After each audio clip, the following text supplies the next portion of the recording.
Well, hey there.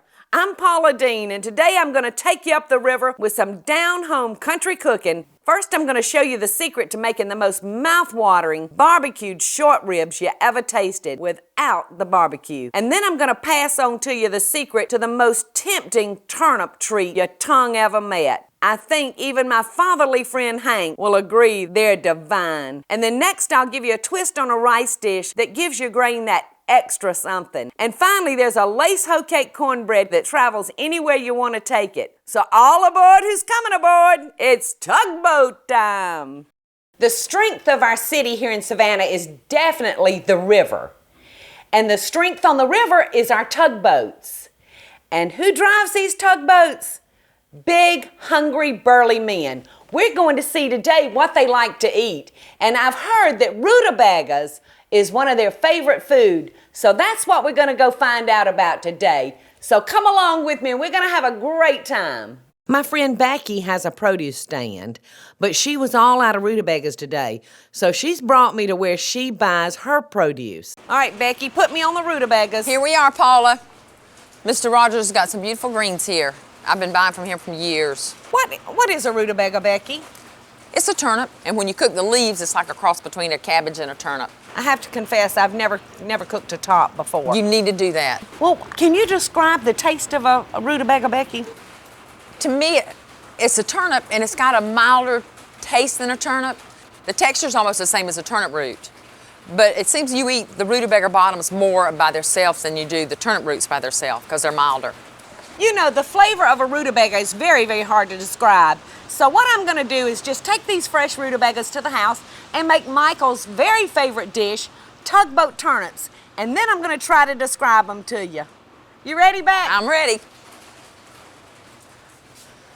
Here we go. You got a lap full of greens. What a fun time I had at the rutabaga farm. But to start our meal today, I hear that those men love short ribs. So that's what we're going to do today. We're going to do a pot of hot, juicy, barbecued short ribs. And we're going to start by trimming some of the fat off, which I've already done. And I'm going to put it in this pot. And you can see this is a hot pot. I'm just going to render some of the grease from that fat.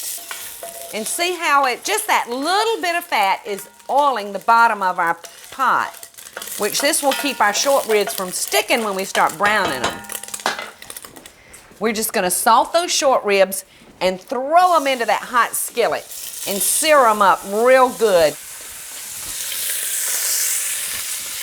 You know, I think I'm with those men. I'm a beef girl, and I think these are just going to be out of this world good. My boyfriend Michael was a captain on one of these tugboats for years before he became a docking pilot. And when he went and applied for the job, he couldn't believe it when they told him that they were going to feed him as well as pay him. He was so excited. He said, well, that job is for me. He said they ate like kings. They had one cook assigned to each tug, and they got there early in the morning, and they prepared 3 full meals for these men. So that was really a bonus because the work is hard. And we're just going to turn these around and just make sure they're browned nicely on all sides. You know, men just love beef. Meat and taters, it's hard to beat. Our ribs are nicely browned now, so we're going to take those out. And we're going to add all of the ingredients that's going to make these plump little bones barbecue. To make our barbecue sauce is very simple. We're simply going to put some ketchup, about a half a cup, about a quarter of a cup of brown sugar, a tablespoon of Dijon mustard, about a quarter of a cup of water, a little bit of lemon juice, a few shakes of Worcestershire, a little bit of onion,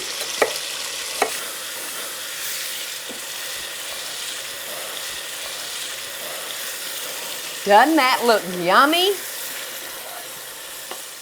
And we're just gonna nestle these short ribs down in that sauce.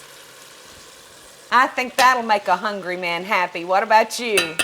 All we do now is put our lid on. We're gonna turn it down on low and let it cook for about 2 hours. Now I have a second batch here all ready to go. So let me show y'all how I put it on my platter. I'm gonna reach down in this pot and I'm gonna go for the barbecue sauce that's down in the bottom. And just ladle over our short ribs. I'm not even gonna garnish this platter because I can tell you right now, those men ain't parsley eaters.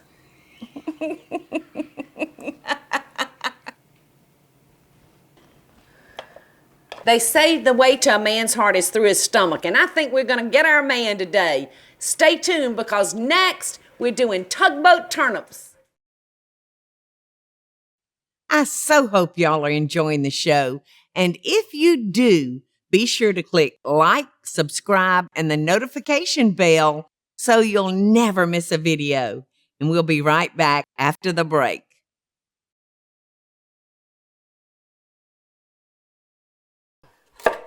As I promised y'all, we're fixing to start cooking our rutabaga now. And I want to show you what it looks like. It looks very much like a turnip, and it's waxed and it's hard as a brick bat. So you may want to have your captain around, girls, on the day that you're serving rutabaga.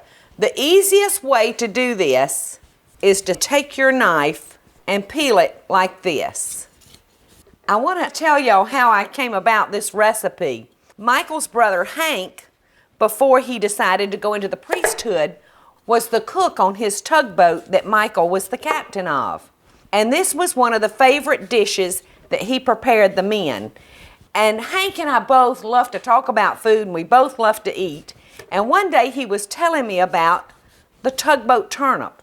So it was great fun to find out another way to cook the rutabaga.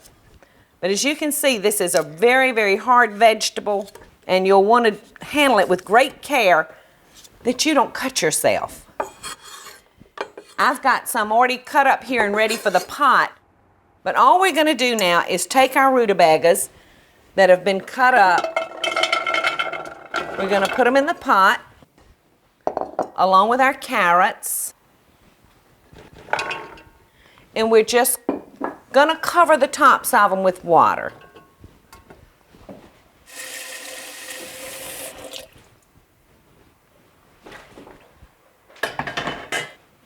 We're going to put just a little bit of salt in, not too much. And we're just going to cover the pot and we're going to let those cook until they're tender. And the next dish we're going to prepare is rice-a-roni. And this is another one of Hank's favorite recipes. So every time I have rice, I think of Hank. Now we're going to start with just a vermicelli pasta, which is our roni. And we're going to just break it up. I started with just a couple of tablespoons of oil, and we're just going to toss that around until it's light brown. We don't want to burn it. We don't want to get it too dark. By browning our pasta, it's going to bring out a very nutty flavor in it, giving you a whole different taste from pasta that you would boil in water. It's turning a nice toasty brown, so we're going to go ahead and add our rice and brown that a little bit. And browning that rice is also going to give it a nutty flavor as well. And you can see this pasta's just wanting to jump out of the pot. All right, now we're going to add an onion, fresh parsley, and 2 cups of chicken broth. All we have to do is put our lid on, turn our fire down, and cook it for about 20 minutes. So now I'm going to just drain my rutabagas. We'll want to get all of that water out of them. So we're going to give them a good shake. And then we're going to put them into our bowl. And we're just going to take a standard potato masher and just give them a little mash. Now we don't want these smooth. We want them a little textury. And you can see they're real tender, so they're not going to require a lot of mashing. And the difference now between my rutabaga and Hank's is we're going with brown sugar, because the brown sugar is what makes a tugboat turnip. A stick of butter. You can see why these men and I get along well, don't you? These guys on these tugboats work so very hard because these tugboats are responsible for docking these tremendous ships that come in. They work with tremendous ropes that are huge. So when mealtime comes around, these guys are starving. Doesn't it have the pretty fall colors? Kind of makes me think of Halloween. I wish you were here. They're out of this world. Let's go check on our Rice-a-Roni now. It's done, and all we have to do is fluff the rice. Look how delicious the browned pasta looks in it. I don't think there's a way that you can mess this dish up except not having your measurements on your liquid correct. It's very important that you have just enough water for your rice and your roni. I use just a regular long grain white rice. My favorite rice, the rice that I always use, is a rather inexpensive rice. You can buy rices that are pricier, but to me, the cheaper the rice almost, the better it is. Now, if you wanted to, you could drizzle it with butter, but this is so delicious like this, I don't even think we need it. And when we come back now, I'm going to be making my daddy's very favorite bread in the whole wide world, and that's lace Hoecake cornbread. So stick around because you're in for a treat.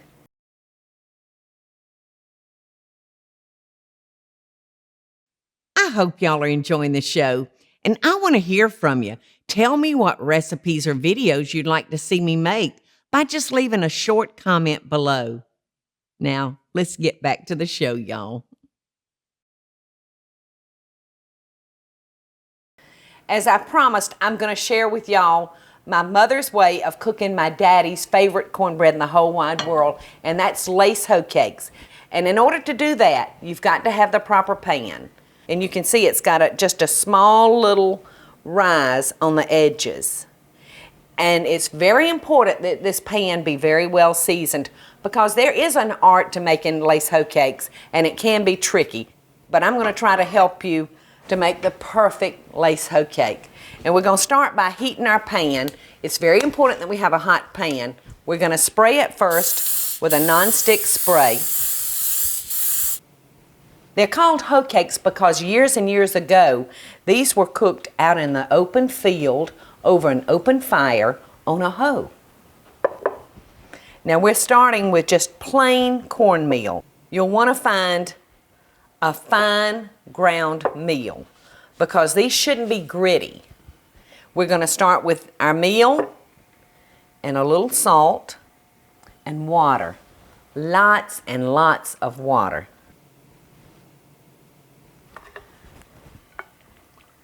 This is definitely a poor man's bread. It's just pennies a serving, and you can see how liquidy that is. And we're just going to stir this until the lumps are gone.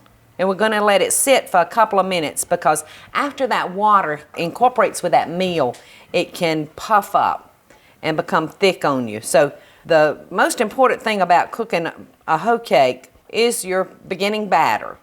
And you want it nice and thin. It's almost watery. And I can smell our hoe cake pan getting hot. Can you see how nice and thin that is? I mean, it pours truly like water. And you can see that your cornmeal will settle to the bottom. You can see that I've ran my spoon down here and have found my cornmeal laying in the bottom of the bowl. So you'll want to constantly be giving that stirs. And now we're going to add a little oil because these will stick so easily you won't believe. And as you can see, our pan is nice and hot. My mother made these hoe cakes twice a day, every day. I think probably my mother and daddy's very special and favorite time together was at lunch when my brother Bubba and I were away at school. And she started off their lunch hour by serving him a delicious lunch. And the bread, every meal, was hoecakes. And you can see that we've gotten our pan good and hot, and it's already beginning to lace around the edges for us. I know my mother and daddy just hated the days that I messed up their lunch hour that they so look forward to together. This delicate bread just brings back all kind of memories for me. I can see my beautiful mother standing up at the stove cooking these for the family, and I'm even using my grandmother's Hoecake turner, and it's dated 1945. So this is a very, very special time for me, and I'm so glad that y'all are here to share it with me. And we're just going to kind of run our spatula up underneath there so that the grease can get up under it and it won't stick on us. This is my cousin Don's pan. At some point, I even lost contact with my mother's Hoecake pan, which makes me very sad. All right, I'm going to show you a trick now on how to turn these Hoecakes. I'm going to take just a regular dinner plate,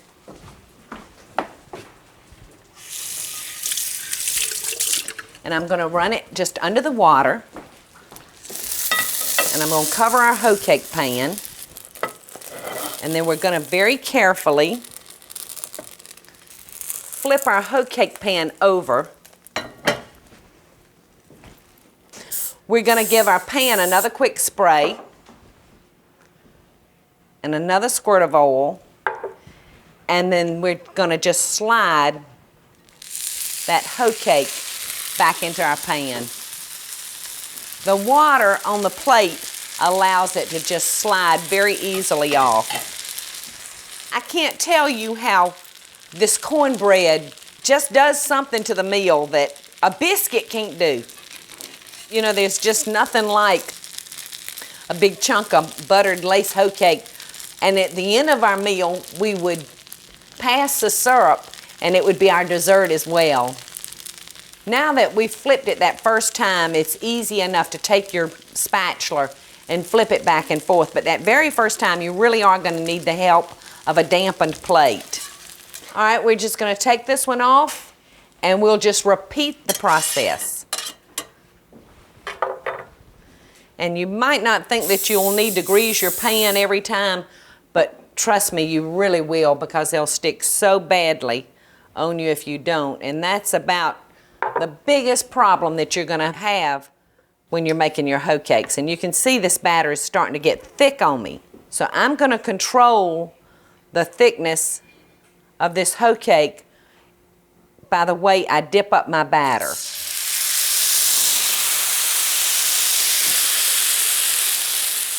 While you take a break, I'm going to finish Hoecakes, and when we come back, we're going to have that Tugboat meal of the year. So don't miss it. I so hope y'all are enjoying the show. And if you do, be sure to click like, subscribe, and the notification bell so you'll never miss a video. And we'll be right back after the break.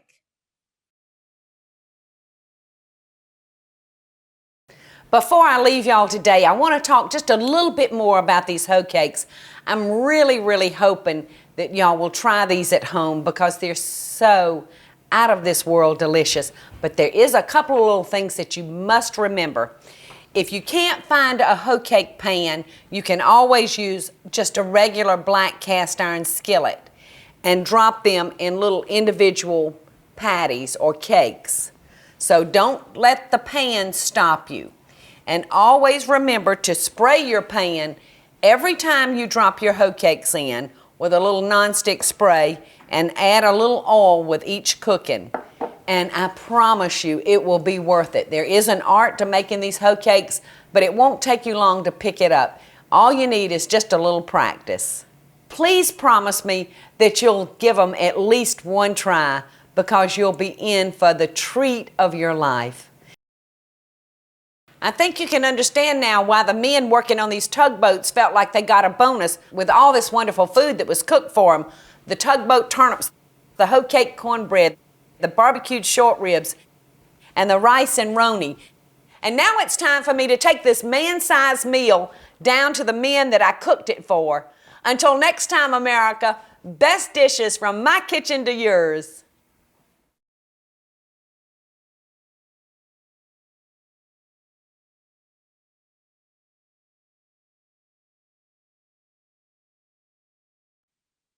Hey y'all, it's Paula Deen. Now, if you enjoyed this video, be sure to like it and click the subscribe button as well as the notification bell to be alerted when I post a video. Love and best dishes, y'all.